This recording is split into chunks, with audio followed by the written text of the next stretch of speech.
students, welcome back to my chemistry class. Previous class we discussed difference between crystalline solids and amorphous solids. Today we are going to discuss types of crystalline solids. അപ്പോൾ കഴിഞ്ഞ ക്ലാസ്സിൽ നമ്മൾ homework ഒക്കെ ചെയ്തിട്ടുണ്ടാവുമല്ലോ അല്ലേ? Okay, very good. അപ്പൊ ഈ class കഴിഞ്ഞ ഉടനെ തന്നെ നിങ്ങൾ പേജ് നമ്പർ 6 പോയിട്ട് 1.6 മുതൽ 1.9 വരെയുള്ള ക്വസ്റ്റ്യൻസ് നമ്മുടെ നോട്ട്ബുക്കിൽ എഴുതി അതിന്റെ ആൻസർ കണ്ടെത്താൻ ശ്രമിക്കാം. ഓക്കെ, അപ്പൊ നമുക്ക് ക്ലാസ്സിലേക്ക് കടക്കാം. Classification of crystalline solids. Crystalline solids are classified into 4 types. എന്തിനെ ബേസ് ചെയ്തിട്ടാണെന്നറിയോ ക്ലാസിഫൈ ചെയ്തിരിക്കുന്നത്? That is intermolecular force of attraction and constant particles. But they are molecular solids, ionic solids, covalent or network solids and metallic solids. ഇനി നമുക്ക് ഓരോന്നും details ആയിട്ട് നോക്കാം. Let us discuss molecular solids. അപ്പോൾ നമ്മുടെ molecular solidsലെ constant particles എന്തായിരിക്കും? It is molecules. അപ്പോൾ അവർ തമ്മിലുള്ള force of attraction V van der Waals force. Depending upon the nature of molecules, these are further classified into 3 types. That's are non-polar molecular solids, polar molecular solids and hydrogen bonded molecular solids. ഇനി നമുക്ക് non polar molecular സോളിഡ്സിനെ കുറിച്ച് പഠിക്കാം. Non polar molecular സോളിഡ്സിലെ constant particles atoms ആവാം or non polar molecules ആവാം. ഇപ്പൊ നമുക്ക് നോബിൾ ഗ്യാസിലെ ഹൈഡ്രജൻ, ഹീലിയം, നിയോൺ, ആർഗൺ ഒക്കെ നമുക്ക് നോൺ പോളാർ മോളിക്യൂൾസ് ആറ്റംസ് ആണ്. ഇനി നമുക്ക് I2, Cl2, H2, methane molecules ഒക്കെ നമുക്ക് മോളിക്യൂൾസിലുള്ള നോൺ പോളാർ മോളിക്യൂൾസ് ആണ്. ഇനി പൊതുവെ അത് ലിക്വിഡ്സും ഗ്യാസസും ആയിരിക്കും റൂം ടെമ്പറേച്ചറിൽ. പക്ഷെ ഇതിനെ കൂൾ ചെയ്ത് കഴിഞ്ഞാൽ സോളിഡ്സ് ആയിട്ട് മാറും. ഈ നോൺ പോളാർ മോളിക്യൂൾസ് തമ്മിലുള്ള ഇന്ററാക്ഷൻസ് എങ്ങനെയാണ്? എന്താണ് നമുക്ക് നോൺ പോളാർ മോളിക്യൂൾസ് എന്ന് പറഞ്ഞു കഴിഞ്ഞാല് അതിന് പ്രത്യേകിച്ച് ചാർജ് ഒന്നും ഉണ്ടാവില്ല. ഇപ്പൊ നമ്മളിത് ഈ ഒരു പിക്ചർ നോക്കുക. ഇവിടെ ആ 2 മോളിക്യൂൾസ് ആണ്. ഇവർ തമ്മിൽ ചാർജ് ഒന്നുമില്ല. ഇവർ സിമെട്രി ആയിട്ട് ഇങ്ങനെ എക്സിസ്റ്റ് ചെയ്യാണ്. പക്ഷേ അവർ തമ്മിലുള്ള ആ സിമെട്രി ലോസ് ചെയ്യുമ്പോൾ ഒരു ചാർജ് ഡിസ്ട്രിബ്യൂഷൻസ് അവിടെ ക്രിയേറ്റ് ചെയ്യും. നിങ്ങൾ കണ്ടില്ല ആ പിക്ചർ നോക്കുക. അവർ തമ്മിലുള്ള ആ ഒരു ഓപ്പോസിറ്റ് ആ ന്യൂക്ലിയസും ആ ഇലക്ട്രോണും തമ്മിലുള്ള ഫോഴ്സ് ഓഫ് അട്രാക്ഷൻ നമ്മൾ ഫസ്റ്റ് ഇയർ പഠിച്ചിട്ടുണ്ട്. എന്താ നിങ്ങൾക്ക് ഓർമ്മ ഉണ്ടാവും? London force or dispersion force എന്നതിനെ പറയുന്നത്. അതായത് force instantaneous dipoles are called dispersion force or London force. അതുകൊണ്ട് തന്നെ ഇതൊരു വീക്ക് ഫോഴ്സ് ആയതുകൊണ്ട് തന്നെ ഈ മോളിക്യൂൾസിന് low melting and boiling point ആണ്. Okay, next we discuss polar molecular solids. Polar എന്ന് പറയുമ്പോൾ നമുക്കറിയാം ഇറ്റ് ഈസ് ചാർജ്ഡ് പാർട്ടിക്കിൾസ് ആണ്. Constant particles are polar molecules, that is charge. Example HCl molecules, SO2 molecules. അപ്പൊ HCl നമുക്കൊരു positive negative charge ഉണ്ട്. ഈ positive negative ചാർജുകൾ തമ്മിലുള്ള ഇന്ററാക്ഷൻ നമ്മൾ പറയും dipole dipole force of attraction. 2 charge തമ്മിലുള്ള അട്രാക്ഷൻ ആണ് dipole dipole force of attraction. അതുകൊണ്ട് തന്നെ അത് കുറച്ചും കൂടി സോഫ്റ്റ് ആയിരിക്കും and high melting and boiling point ആണ്. നമ്മൾ നേരത്തെ കമ്പയർ ചെയ്ത നോൺ പോളാർ മോളിക്യൂൾസിനെ കണ്ടു. ഇനി ഇത് ഗ്യാസോ ലിക്വിഡോ ആയിരിക്കും ഓർഡിനറി ടെമ്പറേച്ചറിൽ. Okay, last one hydrogen bonded molecular solids. നമ്മൾ ഫസ്റ്റ് ഇയറിൽ വീണ്ടും പഠിച്ച ഹൈഡ്രജൻ ബോണ്ടിങ് എന്താണെന്നുള്ളത്. ഹൈഡ്രജന് മോർ ഇലക്ട്രോ നെഗറ്റീവ് എലമെന്റ് ആയ ഓക്സിജനോ നൈട്രജനോ ആയിട്ടുള്ള ബോണ്ടിങ്ങിനെയാണ് നമ്മൾ ഹൈഡ്രജൻ ബോണ്ടിങ് എന്ന് പറയുന്നത്. അതായത് ഹൈലി ഇലക്ട്രോ നെഗറ്റീവ് ആയിട്ടുള്ള ആറ്റം ഫ്ലൂറിൻ ആവാം, ഓക്സിജൻ ആവാം, നൈട്രജൻ ആവാം. ഇപ്പൊ ഈ പിക്ചർ നിങ്ങൾ നോക്കുക. അപ്പൊ ഹൈഡ്രജന് നൈട്രജനുമായിട്ടുള്ള ബോണ്ടിങ് ആണ്. ഇവിടെ ഈ ഡോട്ടഡ് ലൈൻ ഇങ്ങനെ കൊടുത്തിരിക്കുന്നതാണ് ഹൈഡ്രജൻ ബോണ്ടിങ്. അപ്പൊ ഈ ഹൈഡ്രജൻ ബോണ്ടിങ് ഉള്ള മോളിക്യൂൾസുകൾ തമ്മിലുള്ള ഇന്ററാക്ഷൻ ആണ് നമ്മൾ അങ്ങനെയുള്ള മോളിക്യൂൾസ് ആണ് ഹൈഡ്രജൻ ബോണ്ടിങ് മോളിക്കുലർ സോളിഡ്സ് എന്ന് നമ്മൾ പറയുന്നത്. ഓക്കെ, അപ്പൊ due to presence of strong hydrogen bonding these solids have high boiling point and melting point as compared to non-polar solids. These solids in the pratyeka they are poor conductors of electricity and exist as a volatile liquid or soft solids. Now we can discuss metallic solids. In metallic solids, what is the constant particles, metal ions and free electrons. ഇപ്പൊ നമുക്ക് aluminium എന്ന് പറഞ്ഞ examples എടുക്കുക. അലൂമിനിയത്തിന്റെ വാലൻസ് എത്ര? Al3+. അപ്പൊ ബാക്കി വരുന്നത് free electrons ആണ്. അപ്പൊ ആ പോസിറ്റീവ് ചാർജുള്ള അലൂമിനിയം 3+നെ നമ്മൾ വി കോൾ കേർണൽസ്. ബാക്കി വരുന്ന ഫ്രീ ഇലക്ട്രോൺസ് ആണ്. അപ്പൊ electron can easily flow through out the metal like water in the sea. Okay, അപ്പൊ നമുക്ക് എങ്ങനെയാണ് ആ ഫോഴ്സ് ഓഫ് ഇന്ററാക്ഷൻസ് എന്ന് നമുക്ക് നോക്കാം. അതായത് ആ പോസിറ്റീവ് ആയിട്ടുള്ള കേർണൽസും ഫ്രീ ഇലക്ട്രോൺസും തമ്മിലുള്ള ഇന്ററാക്ഷൻ ആണ് metallic bonding. That is the attractive force that holds the kernels and mobile electrons in the metallic solid. Due to strong metallic bonding, metals possess high melting and boiling points. ഇപ്പൊ നിങ്ങൾ അവിടെ നോക്കൂ, അതിൽ കുറച്ച് green കളറിൽ കാണുന്നില്ലേ, അതെന്താണ്? Free electrons ആണ്. അപ്പൊ ഫ്രീ ഇലക്ട്രോൺസ് ഉള്ളത് കൊണ്ട് തന്നെ തെർമൽ കണ്ടക്ടേഴ്സ് ആണത്. അതായത് high electrical and thermal conductivity. കൂടാതെ ദേ പോസസ് കളർ, അതായത് മെറ്റൽസിലൊക്കെ കളർ ഉണ്ടാവാൻ കാരണം due to presence of these free electrons. നമുക്ക് എന്തൊക്കെയാണ് എക്സാമ്പിൾസ് എന്ന് നോക്കാം. Copper, iron, aluminium, silver, zinc, ഇതൊക്കെ മെറ്റാലിക് ക്രിസ്റ്റൽ സോളിഡ്സിന്റെ എക്സാമ്പിൾസ് ആണ്. Okay, next we can discuss ionic solids. അപ്പൊ എല്ലാവർക്കും അറിയാം അയോണിക് സോളിഡ്സ് എന്ന് പറയുമ്പോൾ പേര് തന്നെ മനസ്സിലാവും. കോൺസ്റ്റന്റ് പാർട്ടിക്കിൾസ് എന്ന് പറഞ്ഞാൽ അയോൺസുകളാണ്. പോസിറ്റീവ് അയോൺസും ഉണ്ടാകും, നെഗറ്റീവ് അയോൺസും ഉണ്ടാകും. പോസിറ്റീവ് അയോൺസുകളെ നമ്മൾ കാറ്റയോൺസ് എന്ന് വിളിക്കും, നെഗറ്റീവ് അയോൺസുകളെ ആനിയോൺസ് എന്ന് വിളിക്കും.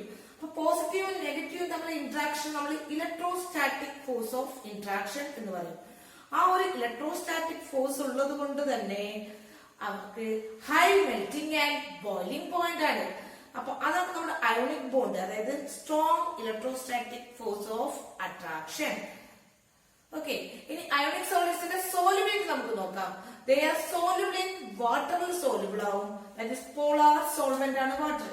പക്ഷേ insoluble in non polar solvent ആയ ഈതർ, പെൻസിലൊക്കെ ഇൻസോലുബിൾ ആണ്. ഇനി അതിന്റെ കണ്ടക്ടിവിറ്റി നോക്കാം. ഇത് ഇൻസുലേറ്റേഴ്സ് ആയിരിക്കും ഇൻ സോളിഡ് സ്റ്റേറ്റില്, but it's a good conductor in molten state or in aqueous solution. Ionic solids എന്തുകൊണ്ടാണ് ഇതിന് കാരണം? why they are ionic solids are very good conductors in the molten state and not in solid state. അത് നമുക്ക് എന്തുകൊണ്ടാന്ന് നോക്കാം. കാരണം നമുക്ക് നോക്കാം, ionic solids ഇങ്ങനെ നമ്മള് എന്താണ് ആ ഒരു സോളിഡ് സ്റ്റേറ്റ് ആകുമ്പോൾ തന്നെ അനങ്ങാൻ പറ്റില്ല. നല്ല ഹൈ ഫോഴ്സ് ഓഫ് ഇന്ററാക്ഷൻസ് ആണ്, അത് ഫിക്സഡ് പൊസിഷനിലാണ്. അയോൺസ് മൂവ് ചെയ്താലല്ലേ കണ്ടക്ടേഴ്സ് ആവുള്ളൂ, അതുകൊണ്ട് ദേ ആർ ഇൻസുലേറ്റേഴ്സ്.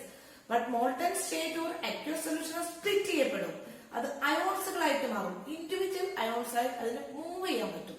അത് മൂവ് ചെയ്യുന്നത് കൊണ്ട് തന്നെ ദേ ആർ ഗുഡ് കണ്ടക്ടേഴ്സ് ആണ്. ഓക്കെ, ക്ലിയർ ആയല്ലോ. അപ്പൊ ഫ്രീ അയോൺസ് ഉണ്ടാവണം, കണ്ടക്ടേഴ്സ് ആണ്. എക്സാമ്പിൾസ് എന്തൊക്കെയാ നോക്കാം. സോഡിയം ക്ലോറൈഡ് നമുക്ക് സാധാരണ കാണുന്ന എക്സാമ്പിൾസ് ആണ്. Zinc sulphate, magnesium oxides, cesium chloride.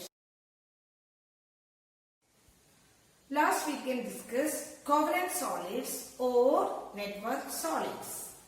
അതിലെ കോൺസ്റ്റന്റ് പാർട്ടിക്കിൾസ് എന്തായിരിക്കുമെന്ന് അറിയാമോ? നോൺ മെറ്റൽ ആറ്റംസ് ആണ്. കാർബൺ പോലെയുള്ള നോൺ മെറ്റൽ ആറ്റം ആണ്. പ്യുവർ ആയിട്ട് അതിൽ കോവലന്റ് ബോണ്ട് ആയിരിക്കും ഉണ്ടായിരിക്കുന്നത്. ഇപ്പൊ അത് കാർബൺ കണ്ടില്ലേ, കാർബൺ അവിടെ ഒരു 4 കാർബണുമായിട്ട് ഇങ്ങനെ നെറ്റ്വർക്ക് പോലെയുള്ള ബോണ്ടിങ് ആണ് കാണിച്ചിരിക്കുന്നത്. അതാണ് നമ്മൾ കോവലന്റ് ബോണ്ട്സിന്റെ പ്രത്യേകത. ഇനി ഈ കോവലന്റ് ബോണ്ട്സ് പൊതുവെ സ്ട്രോങ് ആയിരിക്കും, ഡയറക്ഷൻ നേച്ചർ ആണ്. ഓക്കെ, ഇനി നമുക്ക് ഇതിനുള്ള ഒരു എന്തൊക്കെയാണ് അതിന്റെ പ്രോപ്പർട്ടീസിലേക്ക് നമുക്ക് കടക്കാം.